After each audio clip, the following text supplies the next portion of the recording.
Bienvenue de ce JT du Mondial en Russie et d'abord l'histoire de nos pays respectifs à la Coupe du Monde.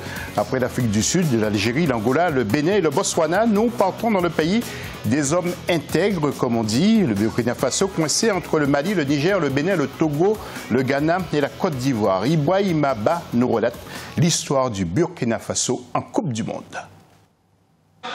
La Fédération burkinabé de football a été fondée en 1960 sous le nom de Fédération voltaïque de football. Elle a pris son nom actuel en 1984 lorsque la République de la Haute-Volta devient le Burkina Faso. La FBF est affiliée à la Fédération internationale de football association depuis 1964. Elle est membre de la Confédération africaine de football depuis 1964. Le Burkina Faso a organisé l'édition 1998 de la Coupe d'Afrique des Nations de football, édition à l'issue de laquelle les étalons s'étaient classés 4e. Mais la meilleure performance du Burkina Faso restera sans doute le trophée remporté lors de la CAN Junior en 2003. 10 ans après, les étalons se sont hissés en finale de la CAN en 2013 en Afrique du Sud. Finale perdue devant le Nigeria. Lors de la CAN Gabon 2017, le Burkina Faso a terminé à la 3e place mais a raté sa campagne des éliminatoires du Mondial Russie 2018, notamment face au Sénégal.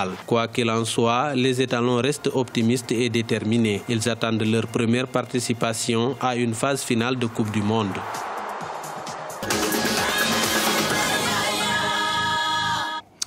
Et retour sur les matchs de ce lundi 18 juin. D'abord en groupe F, la Suède a battu la Corée du Sud 1-0 grâce à Granvich sur pénalty à la 65e minute et toujours de belles images qui nous viennent de ce mondial et des tribunes bien colorées.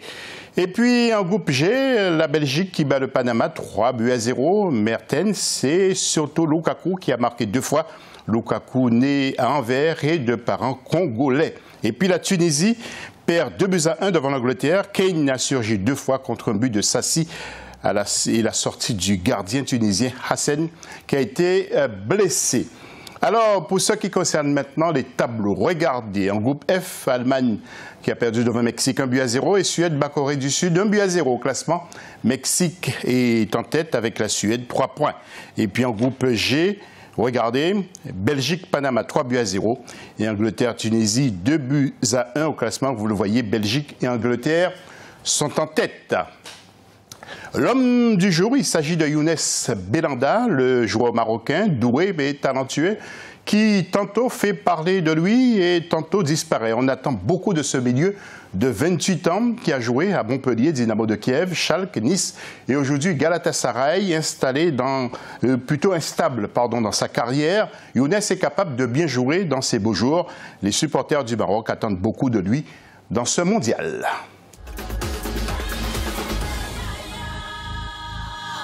Deuxième journée des matchs du groupe B et tous les détails des rencontres de ce mercredi 20 juin, signé Ibrahima Ba.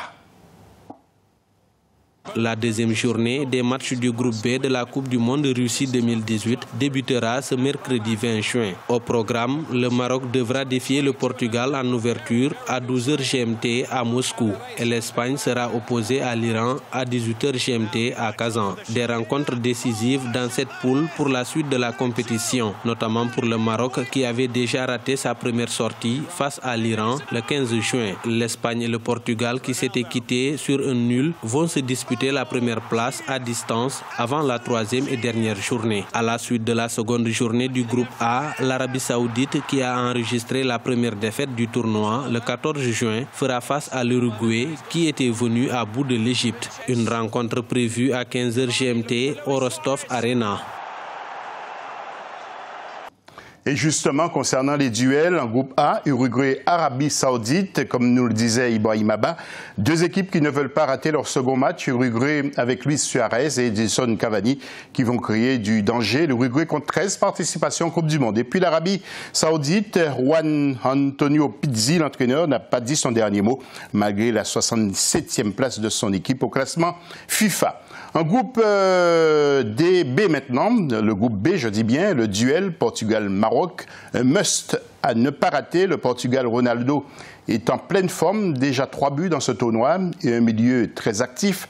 Le Maroc, l'homme à la chemise blanche, impeccable, Hervé Renard, doit tout modifier s'il veut que les Lions de l'Atlas atteignent leur but. Le Maroc, 42e au classement FIFA. Et puis toujours en groupe B, Iran-Espagne, l'Iran démontrera que son football est en plein progrès et voudra s'accrocher à la première place du groupe, 36e au classement FIFA. Et puis les Espagnols vont les faire courir, Piqué, Ramos, Busquets, Coquet, Iniesta, Diego Costa, Lucas Vázquez. Le danger viendra de partout.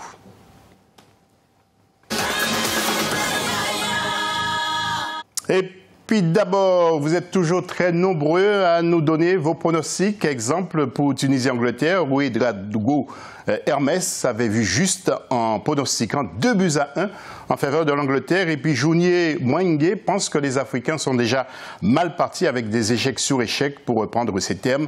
Mais ne soyons pas pessimistes. Continuez donc à jouer et nous donner vos pronostics. Par exemple, pour les matchs de ce mercredi 20 juin, en groupe A, 15h GMT, Uruguay, Arabie Saoudite à Rostov.